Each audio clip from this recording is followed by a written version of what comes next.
Hey guys, welcome to Woke and Pretty. It's Meera and Min, your girls. Hi. We got a lot to talk about today. Do we? What's your biggest topic?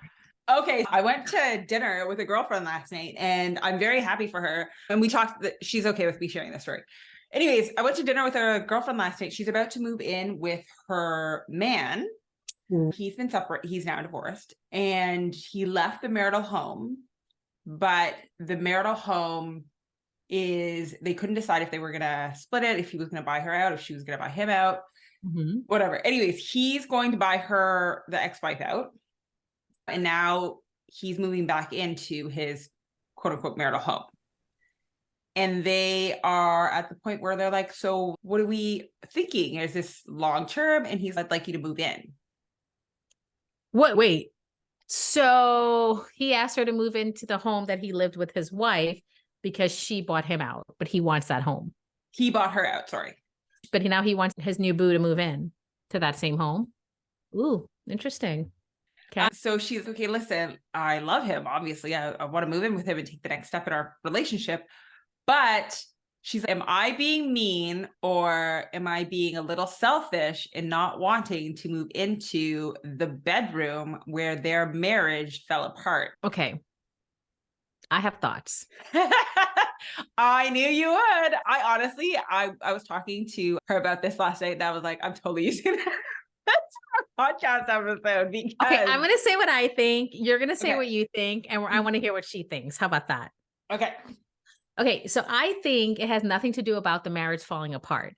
I think they had a whole life and a home and children in that home, and she's moving in, and it will cause a lot of problems because you're moving into a situation where nothing is changing for him and his children. I don't know how old are his kids?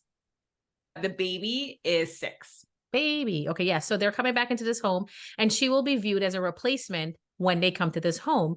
And I would fundamentally have a problem with that because she's already going to have to establish herself as her own person in a relationship. But now she's establishing, she basically is moving into the role of what was there before. Ideally, you don't want that, right? In theory, yes, you want to replace your wife and have another relationship. But in actuality, no two people are the same. The relationship shouldn't be the same. It shouldn't end the same. You shouldn't have the same routine. And she should not be expected to take on the duties that your previous wife did. And when you're in that environment that is exactly the same, you're going to tend to have those expectations. That's my personal belief. I personally would be like a hell to the NO. I'm going to live next door to you and you can come stay at my house. Or, hey, I know like you need that house because you want your kids to have what's familiar to them, but your kids are young and she's moved on and you're allowed to move on too. And you bought her out. I don't know what the environment is. I don't know what the neighborhood is like. I don't understand how long he wants to wait there, but I would personally wait until we can buy a house together. Okay. That's what I would do. So I'm with you. And listen, I said the same things to her. I was like, it's not about you moving into the graveyard. A broken home. Yeah, it has nothing to do with that. Yeah, I was like, I don't think it's that. I think it's that he's built a life there with her. This is where their kids grew up. And he's looking to make it easier for his kids. So I am with I get that. him. I totally get it. He doesn't want to uproot his kids. They know the kids in the area. Whatever. I totally get it. So here's my other thing is that he also went to her a couple months back and there was an adjacent house that was for sale from his marital home. And he was like, maybe I put in an offer on this house and I see what I think. And she was honestly like, I don't know if I want to live that close to, if we were to move in together. And this was still, they had talked about it, but nothing was really solidified. Now things are moving. And she's, I don't know if I would be okay living that close adjacent to your ex who's still living. Oh, right. Who would have stayed in the house in theory. And he was like, but this makes it so much easier for the kids. Like they can go back and forth. And like for him. So she's obviously asking if she's the a-hole for asking to be relationships is not cut and paste. You don't cut this wife out and put another one in. And that's what it's seeming. I think he's right to prioritize his children at this time. How long have they been divorced? Not very long, it seems.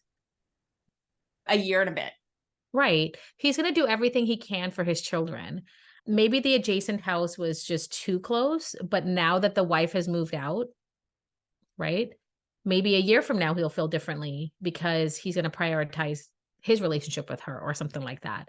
Yes. I personally would not move in. I think that's going to create a whole bunch of other issues. And then you don't want to ever get into that situation where you're asking this man to choose between you and his children, because I'm sorry, that should never be a question. You're two different relationships and you are obviously supportive of his young children and you want to do what's best for them too, but you also have to prioritize you and your relationship. So it's a balance. It's not one trumps the other. No. And And I think this is right. also a little bit about like setting your own boundaries, right? If you aren't comfortable in living that close to his ex-wife or moving into the marital home, Yeah. you have just as much of a say in your relationship as he does in his. And I'm with you. I did tell her, I was like, listen, if this was me and I was doing this for my kids, yeah, I would want to stay in my marital home. Of course. So I get it from his point of view, but I don't know if and maybe men are a little more, it's a little easier for men to move into the house. Listen, if she moves into that, first of all, to our person whose dilemma we're giving our unsolicited I'm opinion telling her to listen to this episode. She might love slash it. non-educated, we're not therapists, we're not anything Mm-mm. like that. So I would personally say you just need to be careful, because what happens when people are in a relationship is that usually one person puts a time limit on the other for certain actions. It seems to me he wants to move in and she wants to move in, but she feels like pressure's on because I have to make a decision about this. You don't have to make a decision about this today. You don't have to make a decision about this 6 months from now, even a year from now. The intention is there that he wants to be committed to you and you want to be committed to him. The terms aren't ideal for both parties. And I think it's important to remember that, because if you're compromising on something that clearly is so fundamentally important to you, what else will you be compromising because you're unhappy in that situation if you do move in? And I Yeah. say that because the comment was, I don't want to move into a home that had a broken marriage with this person whose marriage it was, right? Yeah. But I don't think that's really what it meant. It's just what this house represents. Yeah. Her Absolutely. partner, the house represents safety and security for his children. And I get that. I get that. But he was willing to look, his kids aren't that old. Listen, I moved around a whole bunch when I was a kid, okay? Kids will be fine. Kids will be fine once they have their own space. They actually might get excited buying a new house. And I'm sure it has to be in that zone for the school, but they might get excited to go with you and they might feel closer to you to look or be like, here are the house we're looking at, we're going to buy. This could be your room. It could be a thing, especially the kids are so young. They get to make their own stamp on things. Yeah, absolutely. What happens Absolutely. when his wife has a man, his ex-wife has to deal with a new place and has a man that's going to want to move in or have to be in that same situation? It's always going to be a struggle when you're a divorced parent. I'm assuming I'm not divorced, but I tell my husband all the time, the door is right there, but it's my house, but I ain't moving. But if I had to do that and I was in a relationship, would I give up this house when it meant the security of my child? And I probably would, because I'm not attached to a house. It's what the No, house represents. yes, But absolutely. you as the parent, it's you are the stable person in the life, not the house. So he can find other ways to build that safe, secure environment with his children. But there is no time limit on this. There isn't. No, absolutely not. Girl, wait 3 months, wait 6 months, wait a year. I don't know. Yeah. What Yeah. was she thinking? What's her thoughts? She asked me if I thought she was being unreasonable. I said absolutely not. Like if Why I did was she in that think she was being position, unreasonable? Why did that adjective come out? Unreasonable. Did he say that to her? no, he did not say Okay. that to her. She had voiced her opinion about it, and he was like, "Okay, I get it. So let's." And listen, nothing's really completely been solidified either. He's still thinking, well, if she's not comfortable with it, then maybe we sell the marital home. I sell the marital home. I split the proceeds, and I move on and build a new life. But I thought he bought out the wife. He's thinking about buying out the wife and moving back into the marital home. He So was he's willing to hoping, take action for her, but she's just feeling guilty that she's making him do such a big move. yeah, and she's very much of a people pleaser, right? So this isn't very, to me, when we were having this conversation, it didn't shock me that she was worried about coming off as being a little demanding or, yeah, these are all things that for this particular friend, and listen, for me too, if I was in this position, I would think the same. Am I being a little demanding? I think she's also learning. She's at the point in her life, she's having to relearn boundaries in general. So going through this and watching her go through this is very difficult, because I can see that a piece of her wants to be like, yeah, okay, let's move. And even though it wouldn't make her happy. And Okay. Just because things are easier doesn't mean it's the best thing for you. absolutely. It would be easier for her to just move her single life into his life, insert here, copy, paste, and move on. But will that ultimately make you happy? It is okay to be selfish, women out there. It is okay to say, I don't feel comfortable with this. I can't really explain it. I know it's unreasonable sounding, but that's just how I feel. And that should be enough. And it sounds like he is understanding about it. So don't backtrack and try to be the people pleaser, because the only person that's not going to be pleased is you. Yeah. Yeah. I agree. And it actually, that will cause problems in your relationship down the road, because you're going to harbor that resentment unknowingly. So girl, if he's willing to do that for you, he's already choosing you. Nothing you can say is going to change his mind about it. And it's okay to feel that he's choosing you and what your wants are. It's okay. Yeah. It's okay. Absolutely. Absolutely. So that was my little I love story it. for you. I know. I was like, this Oh, we is a should have an perfect advice discussion day. for Woke and Pretty. I was like, this is a perfect discussion, because Meera and I talk about this kind of stuff pretty often. Yeah. And in my head, I was like, you know what? This is actually I'd like to know what other, and listen, guys, if you're listening or watching this on socials, comment and let me know. I don't think she's being unreasonable at all. I think She's a this is very what she's lucky asking girl. for. She's a very lucky girl to be in the situation where somebody is asking the question and not having that expectation. She's a very lucky girl because he's willing to take action to please her. And she's a very lucky girl that he loves his family and children so much, and he's still prioritizing her needs for him and his life. It sounds like he's a great guy. So it's okay to be a little selfish. I always say this. I know you guys don't know this, but you're going to know now. I don't know if I'm right or wrong, but I always say you want to choose someone that chooses you first, because I think I'm right about that, because Absolutely. I have never felt this way about anyone but my husband, that he always puts me first. Every decision he makes, what do you think about it? What are your thoughts? I want to do this for our family. Like, it's so different than what I grew up with. It's so different than what I even thought a relationship was. And I obviously think about my family. Okay, I told him after I gave birth, I was like, I'm sorry, you're number two. This is number one. My boy is number one. And he laughed. And I'm like, nah, man, I'm serious. You were always my priority, but my kid is my priority. And then you, and that's okay. You're both you as a family unit, but I truly feel that. But it is really nice to be heard, respected. I'll never forget, I worked with this older woman and this boss in a small division at a company when I met him, and I was going on about him. They're like, we really need to meet him. So here's my SVP and my counterpart, and we go to this fancy ass dinner in New York City with my husband, who was like a resident at the time. So like looking all scrubby, coming to this fancy restaurant and sitting there. And the first thing that my coworker, who was in her 50s, said to me, the respect that's at this table is beyond amazing. And I remember thinking I was 30 years old maybe, and I was like, respect? What are you talking about? Of course there's respect. And as years have gone by, I realized what she meant. He listens to every word I say. He takes my opinions into consideration, whether he agrees with it or not, all the decisions we make together. And that's rare. There's always compromises in relationships, and one will give more than the other. And sometimes you get bulldozed. I don't feel bulldozed. Sometimes I'll be like, fine, whatever you want, like you do what you, and that's normal. But it's always a conversation. And I literally never seen this in a relationship my entire life until I had it. And during the pandemic, my little baby sister stayed with that baby sister. She's not baby no more. She's in her early 20s, but she stayed with us. And she said, out of everyone in the family, and I've stayed with all of our siblings who are married and other people in our family who are married. I think your relationship is so unique and different compared to everybody else's. I've never had intellectual conversation like this before. There was a lot of race things going on, George Floyd, and a bunch of other conversations that were happening during the pandemic. And we're sitting at home, a lot of obviously the health things that were happening, and my husband's in healthcare.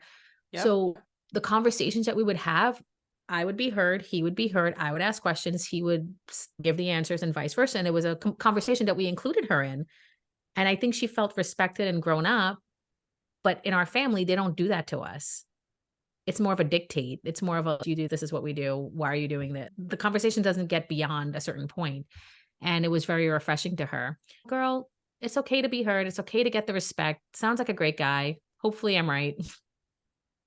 I Go mean, get your house. Go get your house. I have met him a couple of times. He's a really nice guy. And I do appreciate the fact that he's involving her in the conversation. Because had he just gone ahead and done this and not had the conversation with her, I would have been like, I think that's a sign. He easily, and friend of Min's, he easily could have been like, you know what? This house, it's so expensive, the neighborhood. And for me to buy her out, it's so much cheaper. And the value is going to be higher in 10 years. So I'm just going to stick it out for 10 years until my kids are older. Yeah. And that's his decision to make. And that's Absolutely. Something she's going to have to deal with and how she wants to deal with it. And I could see a lot of people doing that. Mm-hmm. And that's a valid reason on his part, but that's not what's happening here. So, hey. Yeah, very happy for it. Anyways, I thought I'd bring that to your attention today because I knew that you would love something like this, Meera. Oh my God, I love it. Can we do Thirsty Thursdays or something? I genuinely love the idea of we just talked for about a half an hour about this, and that was awesome. Mm-hmm. And I live for this stuff. I know you do. I love this stuff. I love relationships.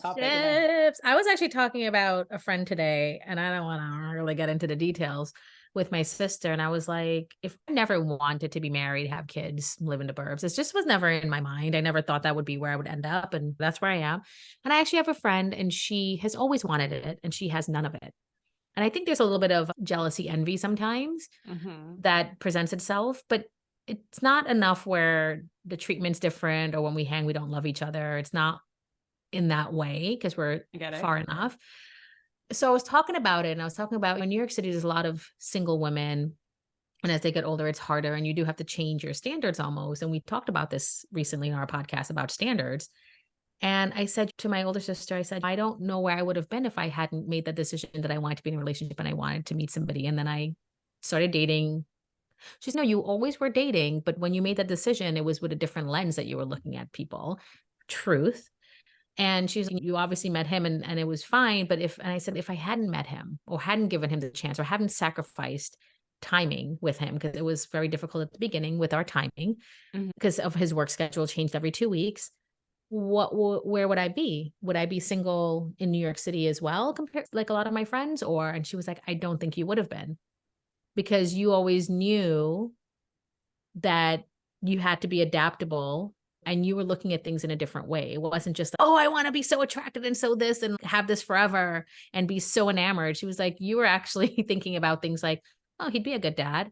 Oh, he's be a good provider. Oh, I really love him. Oh, I care so much about it. There was all these things that went into it and the respect on the time. And I was like, yeah, with my husband, when he started after a year, he started doing night shifts every other week, which was hard. So I would schedule myself when he was off that I would see him, and all of my partying with my clients and my friends and all the things that I did, it would be when he was working.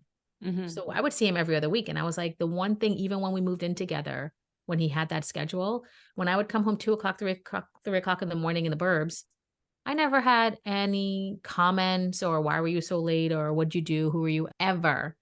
And you know how much I needed to feel that freedom and that, yeah, I was always afraid of commitment before that, but because he trusts me so implicitly and I'm coming home and I'm just doing my life.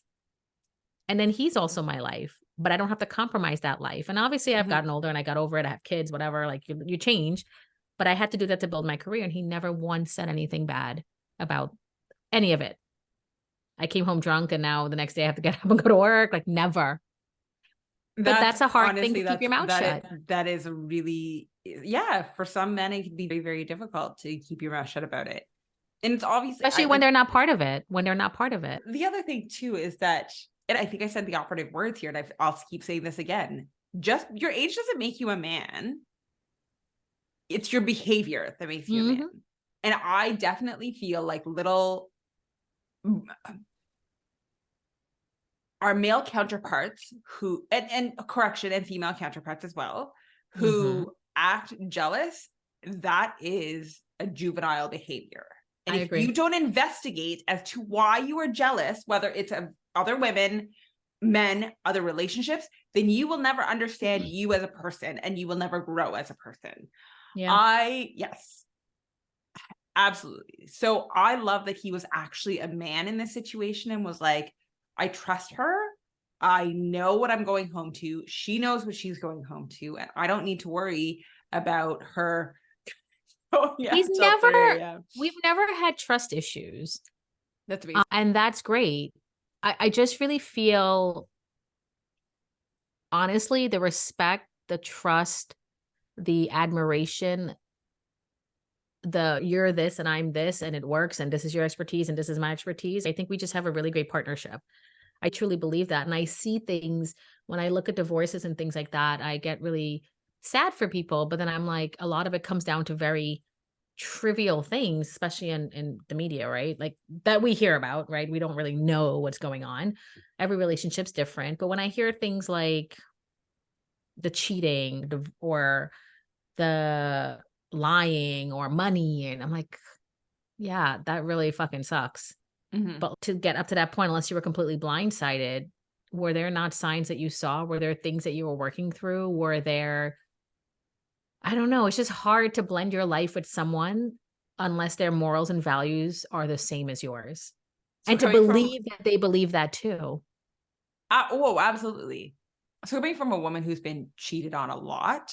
Oh, God, girl. I think I just Explained it away. Eye to it. Yeah. That's what I'm saying. They made excuses for it, right? Because, and also, and again, this is another thing, is that I was young at the time, and not to excuse it, but really there is a learning curve that happens when you go through stuff like this.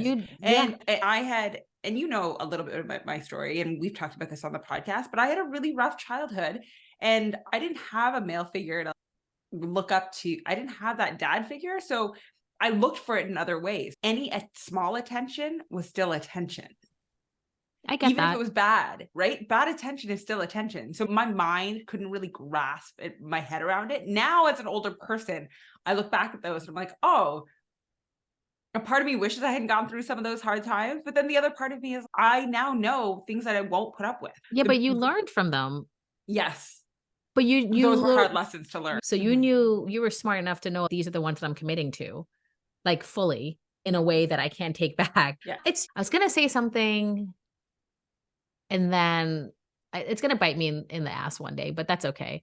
I just feel like we were talking about Tyler Perry recently, and we were talking about how he's telling us to change our standards. And I had a problem with that. But when you're saying the way we were taught to accept a future husband is he has to be a provider, was he so wrong in saying that we should change what we expect of our people? Are they still expected to be the provider? Because you just said something that triggered it was you didn't have a father figure, so you're looking for any sort of attention. So if you're looking for that provider or that attention, what does a provider mean to you? Someone who's taking care of the mortgage, someone who's contributing more, someone who's working along with you, someone who's giving you all the attention, someone who's going to be the father of your kids. Because this came up during my CEO retreat. Really? One of the girls, one of the women had said, I'm afraid of making more money than my husband. And and then obviously the facilitator was like, who makes more money than their male counterparts? Now, I don't have a husband, but I was one of the first women who shot up her arm. And I literally said, I have always been the breadwinner. So much so that it's like a little toxic that I'm the breadwinner. I know the deeper that I dive into discovering a little bit more about myself and diving into top areas of my childhood and areas of my past that maybe I blocked a little bit, but I know why I'm like that. When my mom's husband passed away, I remember looking in the fridge that day and thinking, I don't know what mom's going to make for dinner. And I think there was like a package of chicken in there, some milk, and I think bread. There was nothing. And I remember being terrified and thinking, oh my God, there's nothing to eat. So I remember basically from that day forward telling my mom that I was never going to be a housewife. I was always going to make bank money, and nobody was ever going to be able to dictate how, when, and what happened with my money, because I never wanted to be in my mom's position. I never wanted to be knowing that I couldn't put food on the table for my children, or being terrified that a man could take it all away. So I put up a lot of walls in regards to that happening. So for me, yes, okay, a little bit in the sense that I still want a partner. You don't need to be making the same amount of money I'm making, but you need to have a job. And for some reason, our generation of men seem to think it's okay to not have it. I don't know what your mom has told you, but that's not a thing. You need a job. But I also think it's not just that. If you are the breadwinner, okay, let's say you're making, I'm just making this up. Let's say you're making $300,000 a year and your significant other is making $50,000 a year. That would bother a lot of people, because when you're going into a home, when you're going into getting cars, you are having to put out significantly more. And that would bother a lot of women, because we're not taught, okay, we're taking care of a man now versus them taking care of us. Okay. So go on. No, go. I was going to say, there are other ways. This is what we're taught. This is why people have this negative figure. I sat at work one time and I had this group of people, women and men. It was probably about 8 men and like 9 women. And we were talking about women earning more. How many people here are uncomfortable with their women making more? And if you're a woman, are you uncomfortable making more than your man?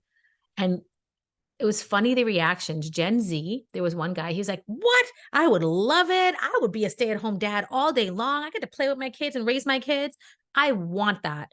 That is an aspiring thing for me. If she's okay with it, not even shocking. I'm not even shocked by this. Gen Zers, guy, Gen Zer. There was another Gen Zer there, but she was a little bit older, like millennial Gen Z, and she's Hispanic, and she raised her hand. She's, nope, I don't care. I am making more than he is, and I will be making more than he is, but he needs to step it up. And she had kids with her husband, and she's, I don't care. In my culture, she's, nope. And I was like, but how would anybody know if you all have these nice things and he's still working?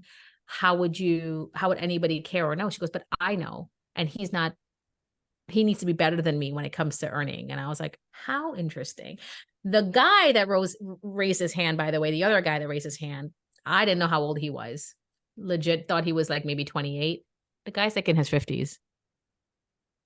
I will insert a bad comment here, but just for men, he was in his 50s, and I thought he was 28 at the most. Anyway, he was like, no, I don't feel comfortable with that. I'm the breadwinner, period. That's it. But again, it makes sense for his age, but I did not know his age at the time. So I thought that was a very weird comment. But we did that survey, and that was a very eye-opening thing for me, that the Gen Zers and more other people who are younger said that they would be okay with it. I don't know if I would. If you had passion for something and it wasn't your career necessarily, I still think I would see a lot of value in you as a person. But I'm also the type of woman, and again, this is all based on personal preference, right? Like, we're saying that what Tyler Perry said was wrong. We didn't say it was wrong. Hold on. Yeah, I know. When I use those words, I was like, not what I meant. I was like, we hold didn't on. say it was. No, but he is telling women. I think the underlying here with Tyler Perry is that he's telling us a little bit that we need to compromise. And I'm sorry, but I'm at the point in my life where I'm not compromising. I'm not asking you to be 6 feet, make 6 figures, and have 6 inches. Okay. I'm asking you. Just 6? I don't know who you dating. Mazel tov. But I am saying that on an intellectual level, on a level that we are both trying to build a life together, I do need you to meet me at my level. Does that mean that you need to come in with as much money as I am making? No. We need to find common ground. I don't know if I told you this yet, but my goal, like, I had the world's crappiest flight to that CEO retreat. I don't know if I dug into this. It was horrendous. Okay. One of the things that we did in the CEO retreat was we turned up the dial into regards to what we want. One of the things that hit my list, the minute that I had that list in hand and I wrote it down, I was like, I'm never flying commercial again. F commercial. I'm done with commercial. I want to fly in a private jet to different places in the world, because I got so upset with being rerouted and I was never again. Now, hold on. I also flew economy. So you can't turn up the other way completely. I need time to build that up. So when we're talking about goal, when you're looking at your future with this person, one of the things that needs to come up is your goals. And if you aren't having that discussion, then you don't know where you want to be financially. You don't know where your family wants to be. Those are all conversations that you need to have before you dig into a relationship with somebody. And if you don't want to compromise on your private jet, like I do, then maybe you shouldn't be with the person who flips burgers. That's all I'm saying. I'm just saying, if somebody makes $100,000 a year and you're making private jet money, when you're going on that private jet to go to Paris or whatever, you want that person with you. So you're footing the bill. Right. So that's where it comes. That's where it becomes a problem, though, for people, because hello, Mackenzie Bezos and her teacher husband, girls, come on. How many she's almost a billionaire and he's a teacher. And even though she wants that you earn, the smaller your pool of dating. Yeah, 100%. But the thing is, unless you're a guy, because you have the whole world in front of you to date. But if you're a woman, she dated a teacher, she got married to him. What kind of simple teaching life is this for her? She's used to private jets. So every time I don't remember his name, Mr. Harlow decides that he's going on vacation with his wife, they're taking a private jet and getting 5-star service at everywhere. And they have to have security guards because of her. That's weird. And then you come back and you go to school and teach children. No, you would have to give that life up so you can have the life with her that she is paying for. And that would fundamentally be a problem. I think they only lasted 2 years. So you need to decide what sacrifice you're willing to make. Of course. I think he thought he was okay with making it, but who knows? With no longer being a teacher, that's a sacrifice that we're saying that he made, that he I don't know. But what's funny is yesterday, I said this out loud, man. And I think it's funny that we're on the same page. I was like, you know what, Greg? We're flying first class for every trip that we take with Axel in the future. Like my African safari with my child when he's 9 years old, because apparently one day he woke up and said, we're going to an African safari when I'm 9. I said, you sure we are? 9 years old. I don't know what happens at 9, but we're going on an African safari. That's going to be first class. And then all the other things, I was like, all our big trips, it has to be first class moving forward. Mm-hmm. That's a goal for me now. I didn't get to the private jet part. Listen, there's still time. Listen, of course, I'm still with you. My next trip is out to BC, and my next trip will be first class. And I agree. If those are the things that you want, I'm no longer punishing people who want those things, because that's what you want, girl. Good for you. I want you to work damn hard at it. And if a man is going to follow you through that fire to get there, and if the dating pool is smaller because we're making more money, then either the men need to step it up because they want to be with women like us, or be prepared to be left behind. But not everyone's going to leave their boo behind. I'm telling you, they're going to have to be okay with paying for them. If you're dating somebody who let's say he's a VP and he's making 200,000 and you're a VP at a bigger company and you're making 500,000, like that 200,000 ain't getting you first class everywhere in the world. It's not. Sorry for everyone who thinks 200,000 is a lot of money. It's not getting you first class everywhere you go. It's not. You're not getting, not for first class, honey. So I'm just saying, I would still be okay with that. So I would, like I said, though, at the beginning of when I said this, was I probably have a little bit of a toxic trait, knowing that I need to be the breadwinner of the family. So and if I made more money and I wanted to fly, he would also then need to make some sacrifices on his end. Maybe you don't get to teach kids anymore. But you would have to make sacrifices on your end, man. If he fought for that first class ticket and he bought it, maybe you don't stay at a 5-star hotel. You know what I'm saying? Like, his budget is going to be different than yours. If he says to you, my budget is $5,000 for this trip and your budget is $20,000, you're not meeting in the middle, man. You have to pony up and pay for the rest of it so you can meet in the middle. Yeah, absolutely. It's all great to say. And you're also, to everyone listening, we're obviously older, you have kids, you're divorced. It's a different mindset than somebody who's trying to find a future husband. I know someone also who thinks that she has to marry the wealthiest of guys who's in finance, and she's single at 36 and will not compromise on that. And I'm like, those guys that you're looking for are dating younger girls now. To And get that is aged the other out. thing you need to okay, so yes, we're talking about a little bit of compromise, but I think that what Tyler Perry was saying in regards to if he keeps the lights on, if you were making Meera, if you were making significantly more than your husband and he was only keeping the lights on, Yeah. would you feel like you were with a man?